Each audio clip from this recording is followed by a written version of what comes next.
Hi everyone, Elliot Yamamoto here. Today is the day after our 21-day condition has ended.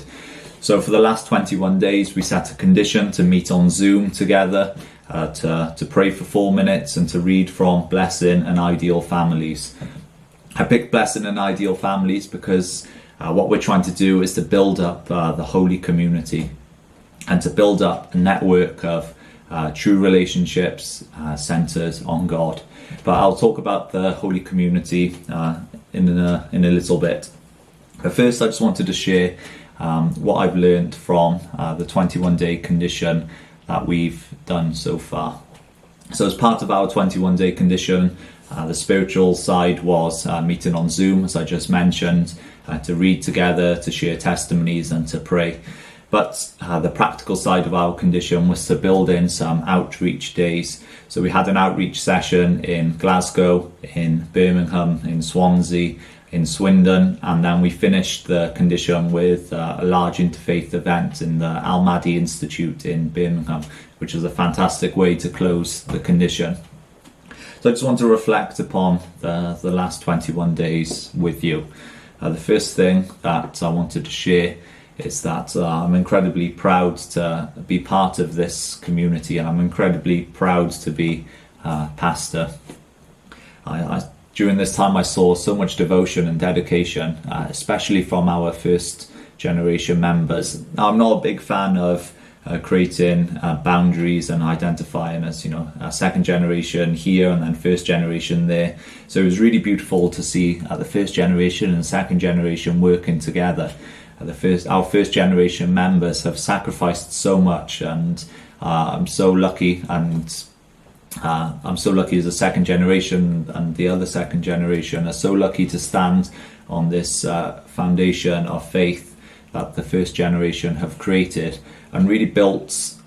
That they really built with sacrifice, with blood, sweat, and tears, often giving up their education, giving up employment, and even giving up their own families in cases, and sacrificing all this for God so we can be here today. I think this was really beautiful to see the young and old working together, and see really the communities come together centered on trying to build something new, trying to move forward together. And this was really beautiful and moving to see, and I cannot express my gratitude enough for this collaboration and for our first generation sacrifice and ongoing devotion. This community really cannot function without you, so thank you so much. The second thing I wanted to share was why we're doing this condition. So True Mother has given us a 6-month period of outreach. As I mentioned in my last YouTube reflection and testimony of Korea, her focus is outreach, outreach, outreach. So Father has left us more than a lifetime of spiritual education that we can try and consume and to try and better ourselves.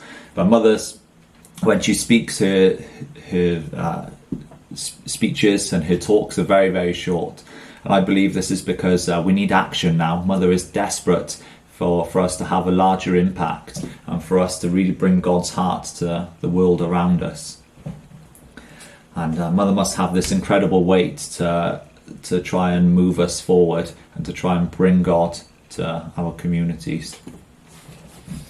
Recently I've been getting very frustrated with these Providential Goals and how often the goals are moving and being changed. So recently we had the dedication of the Chonwongun about 6 weeks ago now, and I really misunderstood what this was. I thought this was the opening of the Chonwongun, the holy temple where God can dwell, and where people from all different faiths can make pilgrimages, and where people can meet God directly. But I recently found out that this was just the dedication ceremony, and I believe the opening of the Chonwongun is in 2025. And this frustrated me because we had a large effort here across the Yumi region to raise funds, to offer conditions and prayers for the Chonwongun. And yeah, it just turned out that was the dedication ceremony. But this got me reflecting on myself. When I get frustrated and angry, I try and think about what am I doing to solve the problem? How am I contributing? And I think the spirit world and true parents are really the ones advancing the providence of restoration. And perhaps I was holding this back. Perhaps my lack of understanding and lack of contributions has affected these providential updates. So in these 6 months, I really want to rededicate myself to creating God's reality and really trying to support God's dream of a loving community and a global family centered on himself. Lastly, going out and being part of outreach was a real challenge for me, and I discovered that the biggest barrier is actually myself and my own mind and my own self-limiting beliefs. Through going out and speaking to people and sharing our faith and listening to others, I realised that I was carrying around so much of this baggage with me, and I was carrying around traumas from childhood. And yeah, it really made me face myself and who I am and my own identity and my own insecurities with who I am. But as I've gone out for these different sessions more and more, I've actually been able to overcome this, and I actually really enjoy going out now and speaking to people and doing the questionnaire and talking to people about faith and their backgrounds. But it's just really interesting how initially I found that I was the biggest blocking myself with my own self-limiting beliefs, and to be honest with you, just being really scared of rejection. For much of my teenhood, I was so worried about not being accepted by my friends, and I was so worried about being scared of who I am, and I was often I pushed God away because I really didn't want to be a child of God. I didn't want to accept who I was. But now I've embraced that, and I'm learning to love myself a lot more, not in kind of a selfish, egotistical way, but in a way that I am a child of God. I am a reflection of God, and there are aspects of God in me that I need to love and nurture and share with others.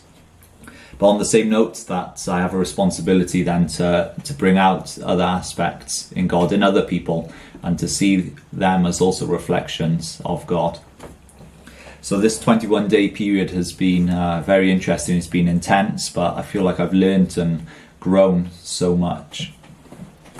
But what I want to share is a small strategy for us as Wales, West Country and the West Midlands moving forward. So we have a 6-month period coming up now of outreach. That's been the direction from international headquarters and European headquarters. But in this video, I just want to break down what that means for us. So in this 6-month period, we're going to have blocks of 21-day conditions and 40-day conditions. The purpose of this is so we can hold ourselves accountable, and slowly, step by step, we can build these smaller conditions up to this larger 6-month period. I believe that if I just gave the direction that, okay, we're going to focus on outreach for the next 6 months, we can easily lose steam within a few weeks and lose our focus. So in this 6 months, we're going to break down the 6 months into smaller 21-day conditions and 40-day conditions to keep ourselves accountable, to keep ourselves on track.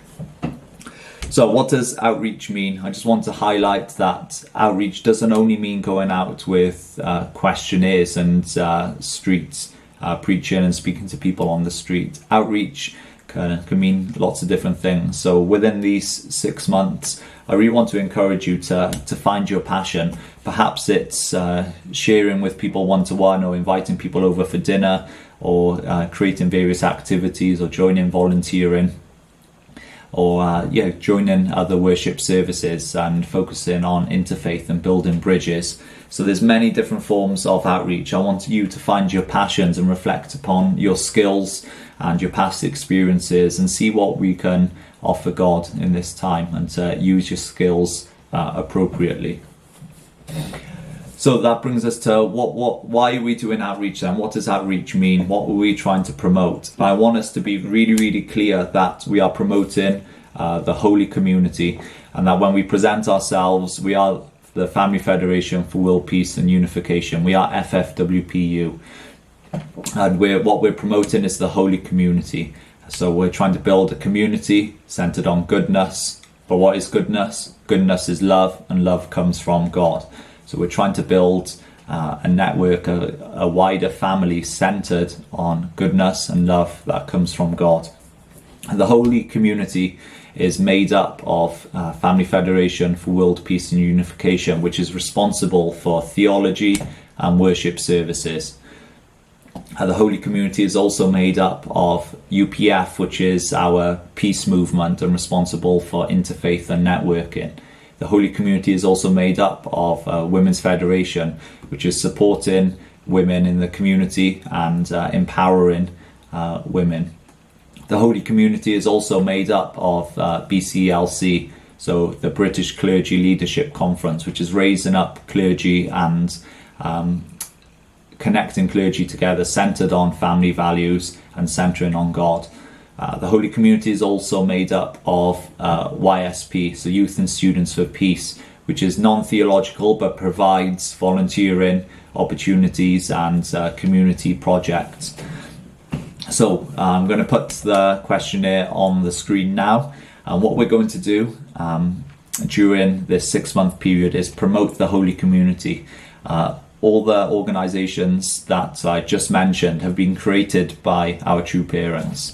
And if we believe that true parents are the Messiah, then it's logical to then conclude that these organisations must have spiritual power, must have purpose, and must be connected to God. And we would be really shooting ourselves in the foot and limiting ourselves if we just focused on one of these areas. So, as part of our outreach, I want us to promote the holy community, and we need to understand that there are different ways to connect people to true parents and to God.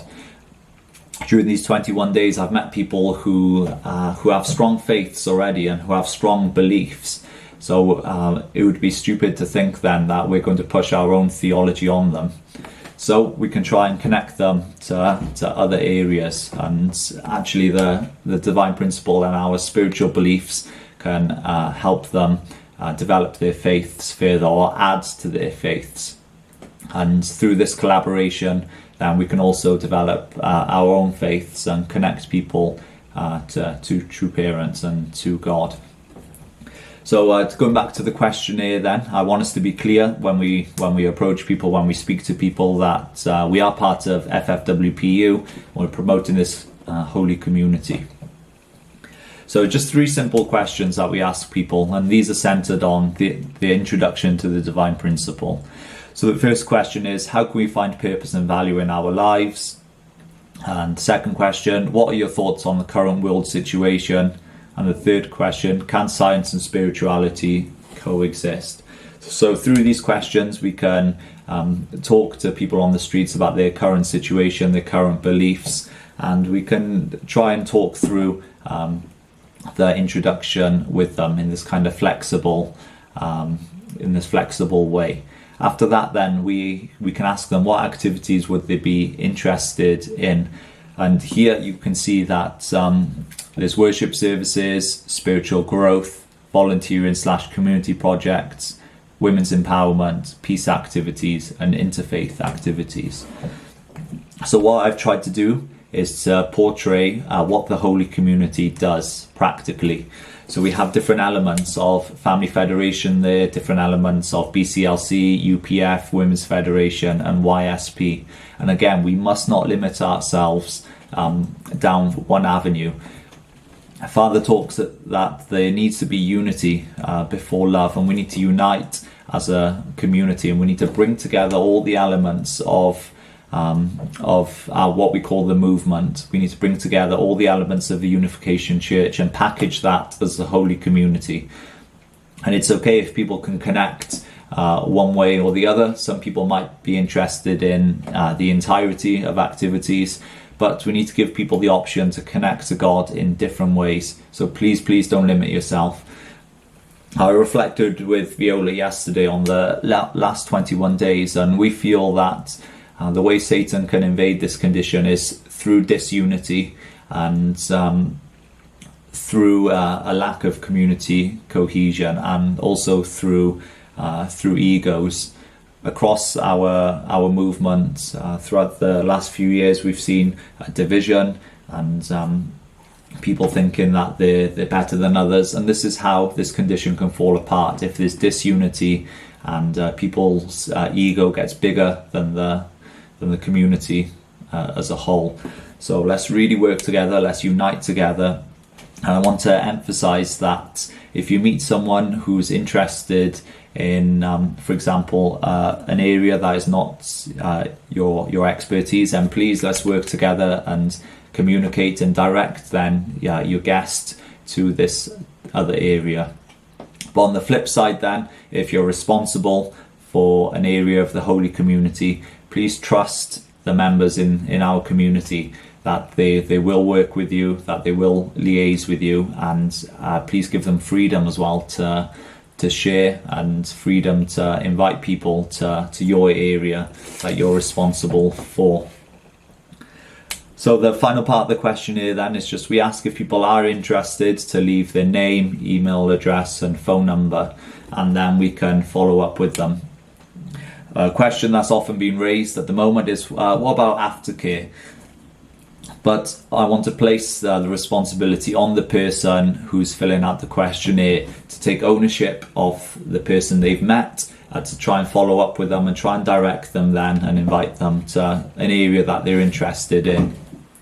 Something that's put me off in the past with outreach and witnessing is that often we see we try and play this numbers game of, okay, we want to bring X amount of people, we want to get X amount of contacts. I want us to try and abandon that way of thinking and really to go with the heart first, that we want to try and love this person, we want to connect them vertically to God. Also, we have a responsibility to connect with them heartistically, to build true relationships with them, to give them love. So aside just from inviting them to things, please try and reach out horizontally. Go for a coffee, go for a walk, keep in touch with the contacts as well. I think it's so important that we show them love, not only for the purpose of outreach, but firstly because they are children of God, and we need to develop these true brother and sister relationships with other people.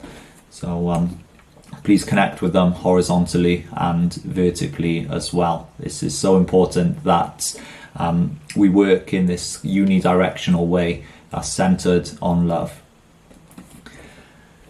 So that's what I wanted to share with you today. We have our next 21-day condition coming up from July 10th to July 30th. Let's be creative with the way in which we do outreach, and let's really try and showcase the holy community and work together to bring about a world of hope and a world of love. Thank you so much, everyone, and I'm so grateful for all your contributions. Many thanks. Bye.